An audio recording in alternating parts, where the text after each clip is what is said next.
All right. Well, welcome to Unbreakable Faith. Again, we are excited. We have a special guest on the show. I am your host, Michelle Dewitt, and we have a special guest on the show today, Miss Angela, Queen of Collaboration. Welcome to Unbreakable Faith, Miss Angela. I love your wording that's around you. I love that. Be encouraged. You're not alone. I love it. Thinking of you. A lot of people need to know that we are thinking about them and we are caring. Miss Angela, tell us a little bit about how you got started and more about Miss Queen of Collaboration. So I started out working with kids. I started in 2012, and how I even got into doing anything was life happened. I was let go of a job, and I was having to start all over again. I battled about going home back to South Carolina because at that time I had been living in Atlanta, Georgia for almost 18 years. I went there to go to college. Actually, I played basketball at Morris Brown College, but life happened. I got sidetracked and I just started working and started doing a lot of things. Well, it happened again, and I ended up back in Anderson, South Carolina, where I grew up. And I was upset with myself, and I was just trying to figure out, Lord, I wrestled with that thing, and I was like, well, Lord, I know you didn't bring me back here to do nothing. Like, really, why did you bring me here? And He dropped in my spirit to work with kids. And that day, I just happened to go into the library, and there was a young lady in the library, and I overheard her and the librarian having a conversation, and I immediately, and normally I don't butt into people's conversations, but when they said what they said, I had to stop them because of mindset and the way that people think. The conversation was, well, the grandmother did this, the mother did it, then it's going to trickle down to the kids, and I had to stop them because that is a mindset that we often just pass on and pass on and pass on. And I said, no, we break that cycle today because I can give you examples. I can give you testimonies of individuals that did not allow what their grandmother did, what their mother That's did, right. what their uncles and Mm-hmm. brothers did, stop them from being great. I have a Mm-hmm. niece that got pregnant when she was 14, gave birth when she Mm-hmm. was 15. This was the Mm-hmm. testimony that I shared with them that day. Uh-huh. My niece was getting ready at that time to graduate from the University of South Carolina with a degree in psychology See? and a nursing degree. She's Ah, a traveling nurse right now, from awesome. Abbeville, South Carolina, a very small populated town, and she has one of the largest homes in that county right now because she's worked so hard over the last years. But just being able to share her testimony and being able Yeah. to stop those young ladies, that day it sparked a conversation between me and who would become my partner. We Yeah. started what we call Pushing Grace, and we started working with youth. Um, we started getting involved in everything that we can get involved in. We got involved in Uh-huh. Awana. We got involved in the Good News Club. We got involved with the Boys and Girls Club.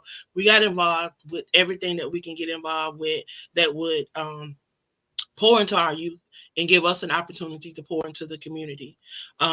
I decided that I wanted to just give back to the area that I lived in. So I did a Mm-hmm. back to school event where I just packed school bags and gave out hot dogs and chips and drinks just for the people Yeah. in my community that would come out. And I didn't even at that time we didn't even have an organization, didn't even have anything, but I knew that that was something that I wanted to do. Where people came out, people supported.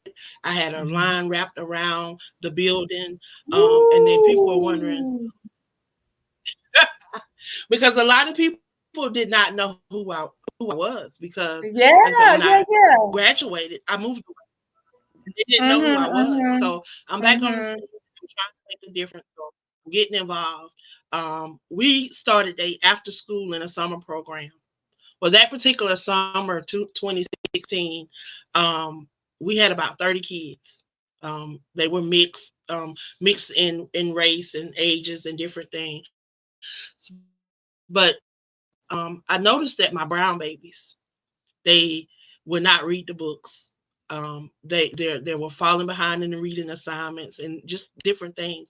Well, I pulled them to the side and I would ask them one by one, why won't you read the books? Why won't you participate in the activities around reading? Well, the first thing they said was, I don't have a dog. I don't do this. I don't do that. This book does not reflect me. So I said, okay, well, let me find some books that reflect my babies. So we began to go to the library and into bookstores. Could not find books that had characters that looked like my babies. So immediately I took to social media. When I took to social media, I met some amazing brown children book authors. Not only did they donate books, they donated their time. They drove to Anderson, South Carolina. However they got there, they came to Anderson, South Carolina from all over to pour into those babies, to hold workshops. Anything that those kids told me they wanted to do. Some of them wanted to be baseball players, doctors, lawyers, bakers, whatever they told me they wanted to do, and I can find somebody that looked like them. I brought them to the program because my babies they didn't like the program at first because they were like, this is like school. And I'll say, oh no, I don't want it to be like school, but I don't want them to miss the gap. I don't want them to have that gap between school and summer where they miss out on all of that stuff because they've not been engaged, they've not stayed active, they've not kept incorporating the things that they've already learned. So I said, you know what, I got to make it fun, but I got to keep it educational. So I just started hosting workshops where if they said they wanted a baker, I had a young lady, she came in, she was a baker, she brought cupcakes. They decorated cupcakes. She talked about the process of baking those cupcakes. And then as she talked about the process of baking the cupcakes, they all had opportunity to ice and decorate their own cupcake. So they got a feel of being a baker for that day. Even in the judicial branch, we had people that wanted to, be lawyers. I didn't have a lawyer, but I had someone that worked in Fulton County court systems. So he drove from the court systems and come down and talk to the kids. And that day when he was coming, he was running a little late. And the kids were looking out the window, and every car that pulled up, they was like, I wonder, is that Mr. Corey? And then when he finally pulled up, they was like, I know that's him. I know that's him. He pulled up in a Mercedes, and everybody Awesome. was like, oh, I know that's him. So, you Expectation. know Oh, how, wow. yes, because kids can detect. They just have this sense of just Oh, yeah. knowing, Yeah. and they can detect. So those babies sparked a lot in me. During that time, I became a published author for the first time in an anthology. Because Yeah. in me reaching out and trying to find authors, um, people started asking me to be a part of their projects and to share different things because in sharing, I would tell my story, and a lot of people would ask me, how did I get involved with the kids? Well, I lost my mom 12 days after my 16th birthday. A lot of the things that I endured as a teenager and as an Mm. adolescent, I did not want Condolences other to kids you. to have to endure those. Yeah. So I wanted to share my story, and I wanted people to, you know, understand different things that I went through. And the only way that they could understand if I would tell the story. So I began to tell the story of losing my mom.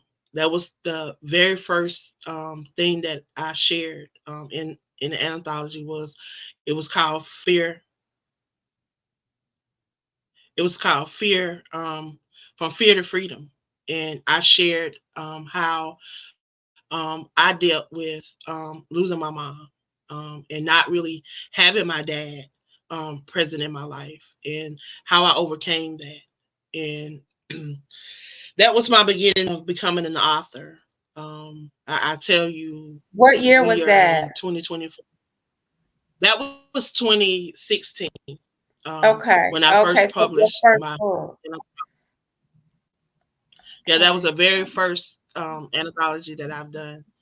And then ever since then, I branched out. I wanted to do my own anthology, so I hired a publishing, a self publishing uh, company, and I got screwed.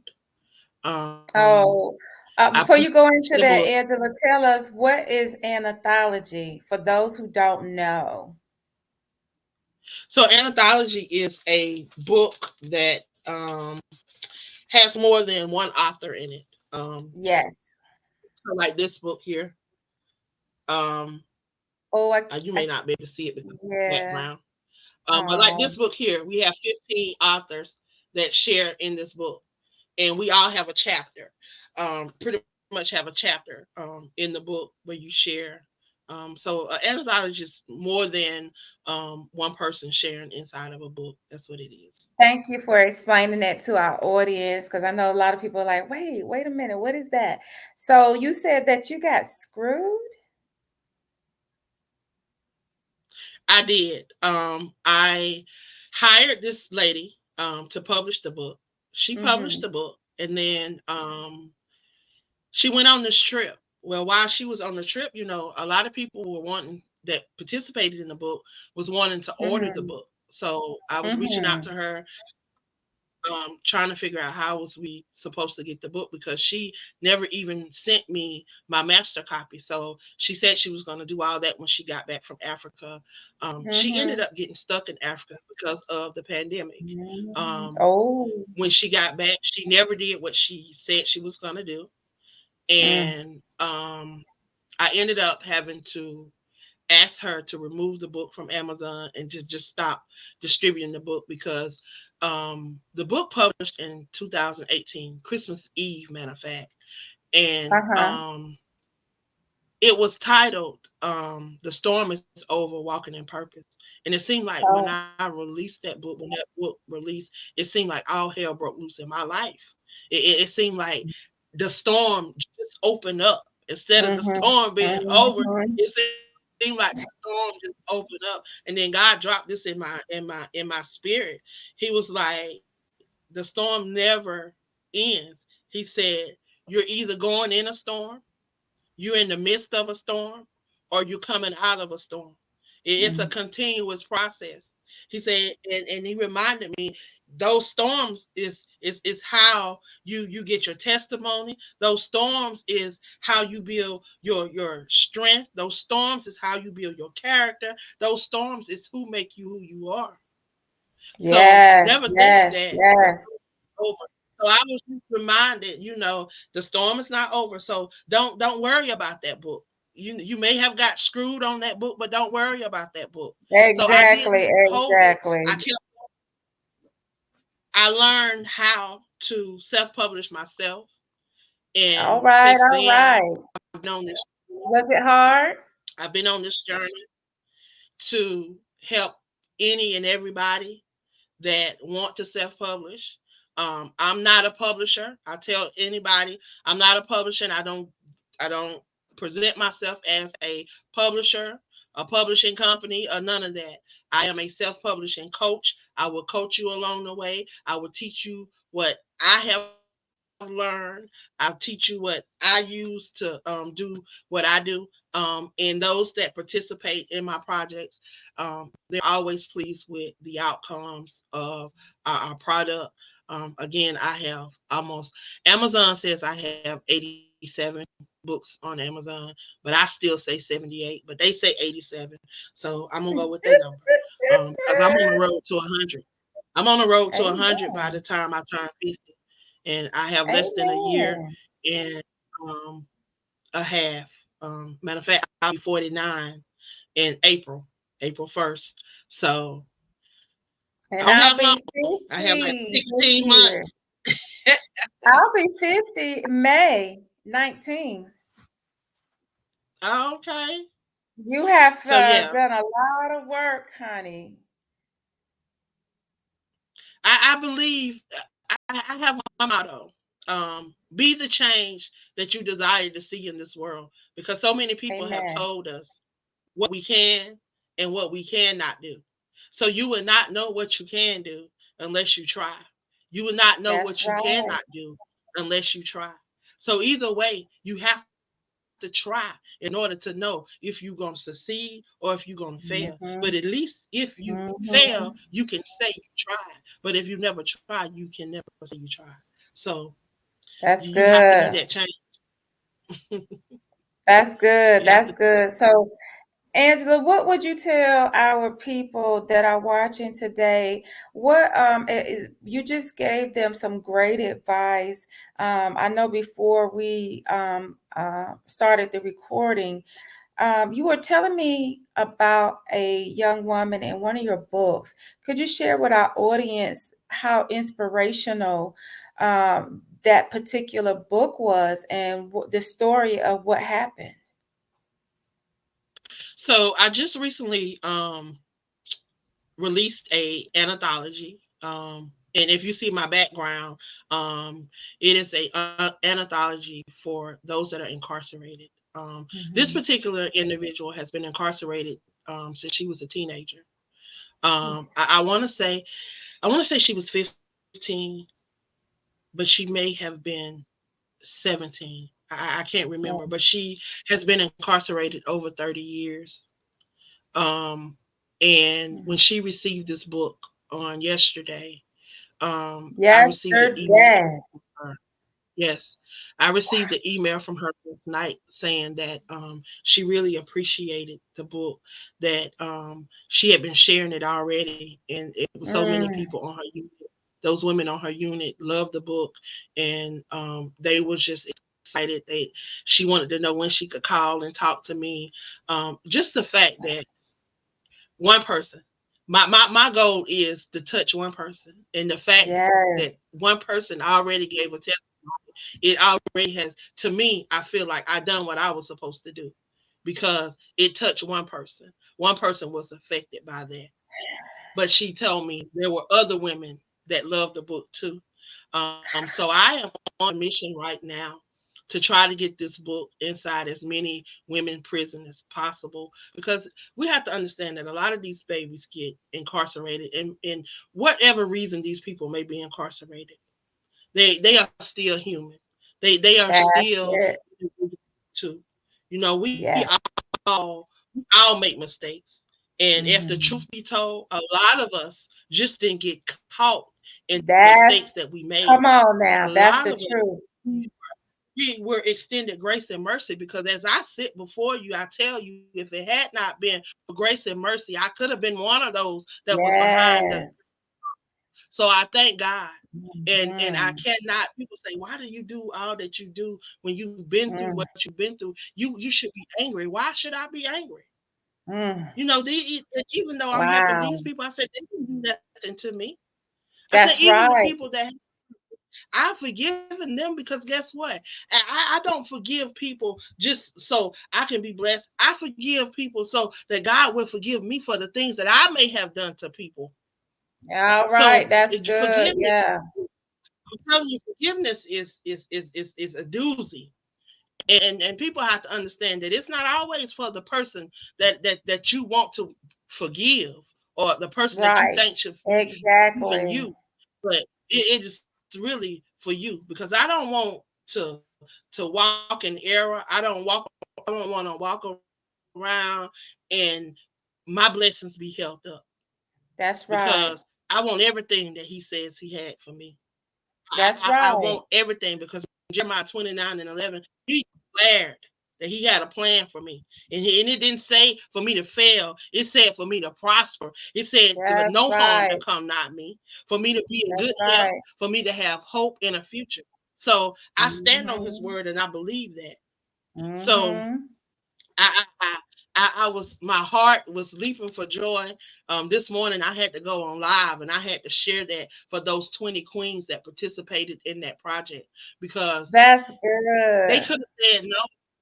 They could have said no, but and then a lot of them, they have their own brands, they have their own project, they have their own testimonies, Mhm, they have their mhm. own everything. Because one of the young ladies that shared in this project, she has 4 books out: Under the Bridge 1, Under the Bridge 2, and they laughed at me and they laughing with me.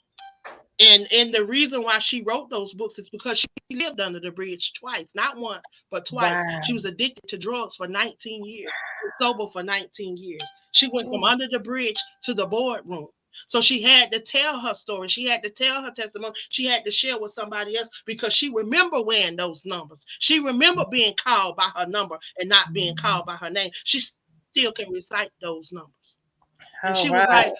one of a few individuals that had been incarcerated that was a part of this, and even ones that have not been incarcerated but have had loved ones. I had a young lady, I actually interviewed her on last night, where her brother, she had 2 brothers that have been incarcerated, so she knows what it's like to have siblings, and to watch her mother have to go through that and sending money and put money on the books. And even one of her brothers died incarcerated. So she shared that.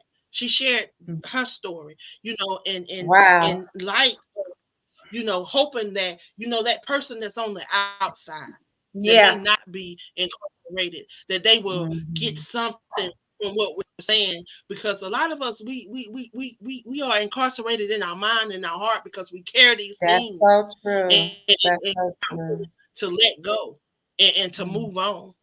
And I tell you, I'm grateful that I was able to witness that, and that God saw fit to use me in those 20 queens to just witness to them, Yeah.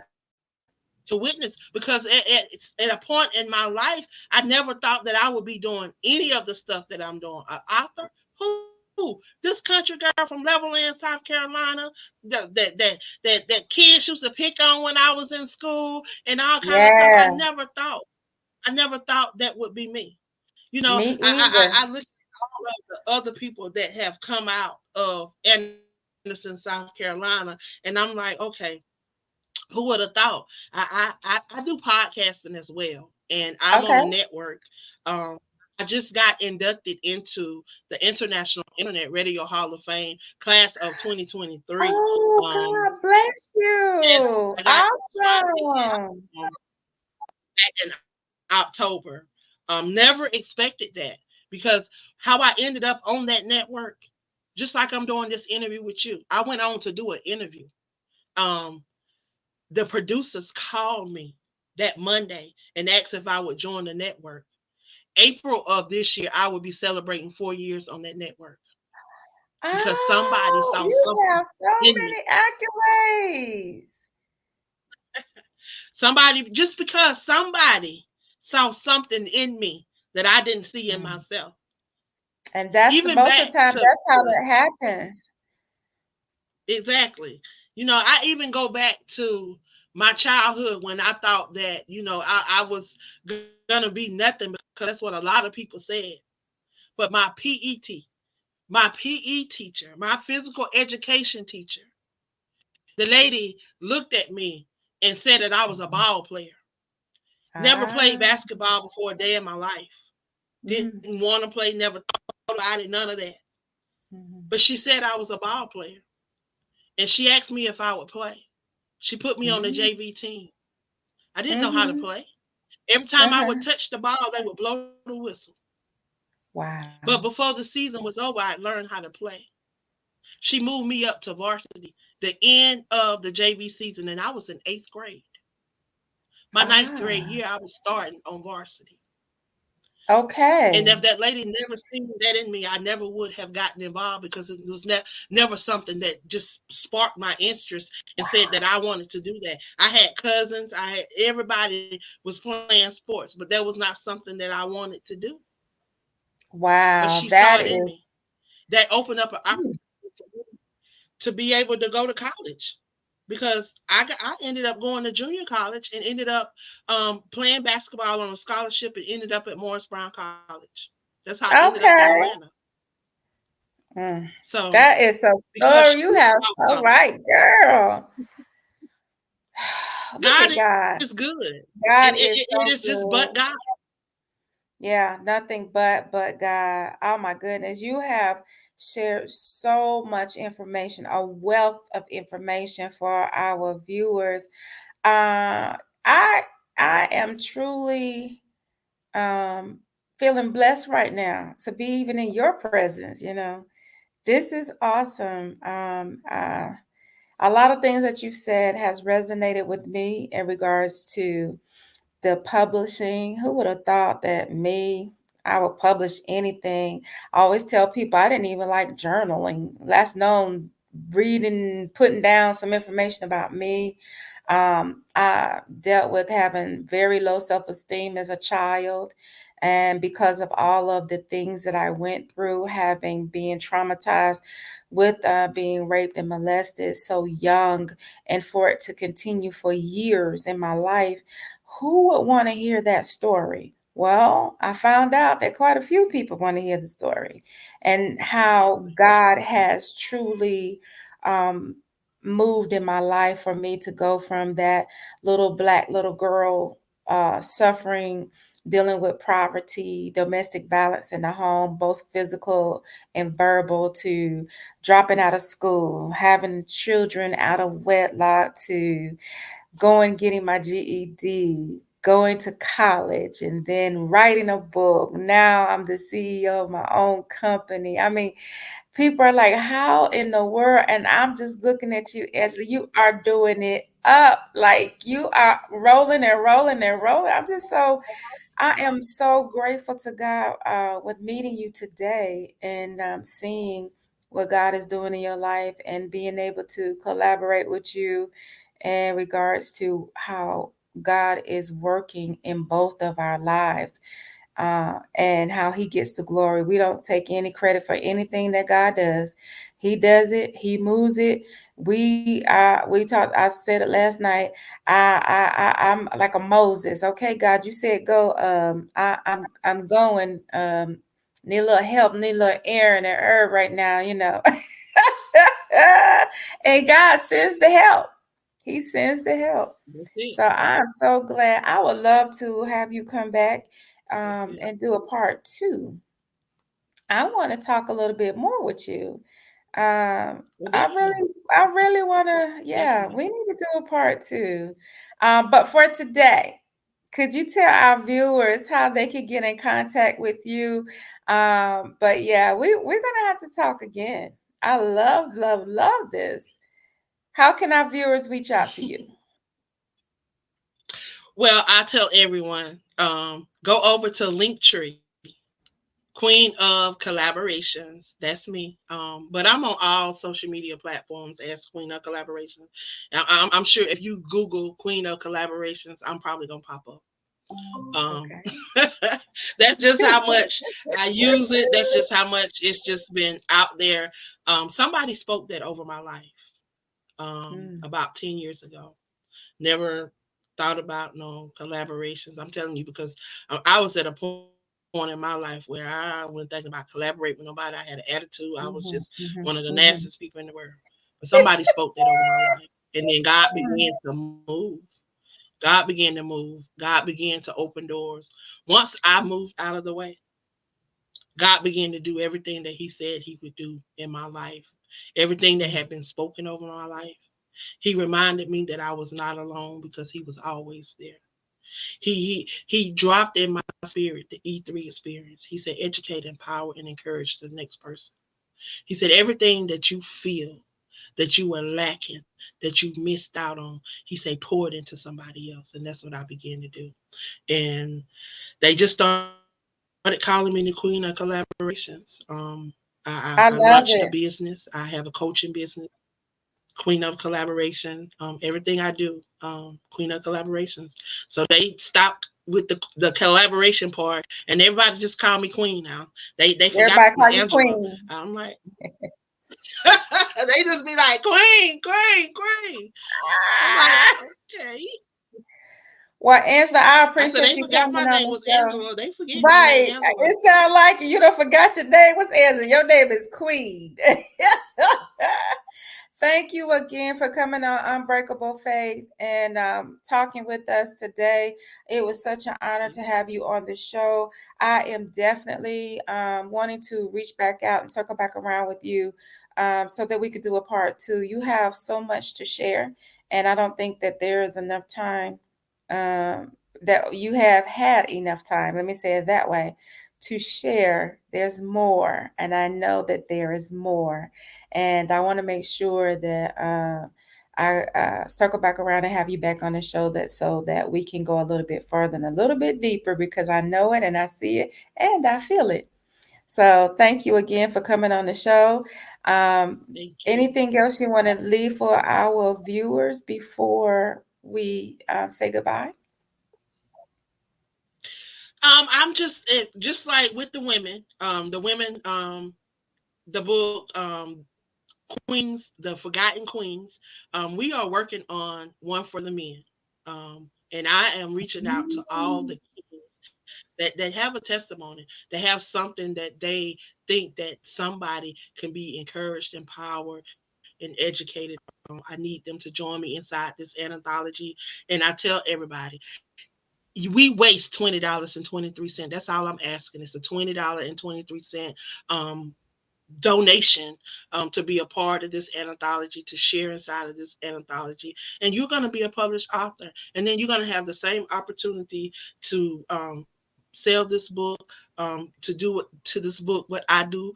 And you're going to be a co-author. If you're not already published, you're going to be a first-time author, and the opportunity to share this. So if you're Mm. out there and you would like an opportunity to share your voice and to speak, not to just those that are incarcerated, but those that are in prison in the mind and in the heart, please join me. And you can come over to Queen of Collaborations on the link tree and get the information.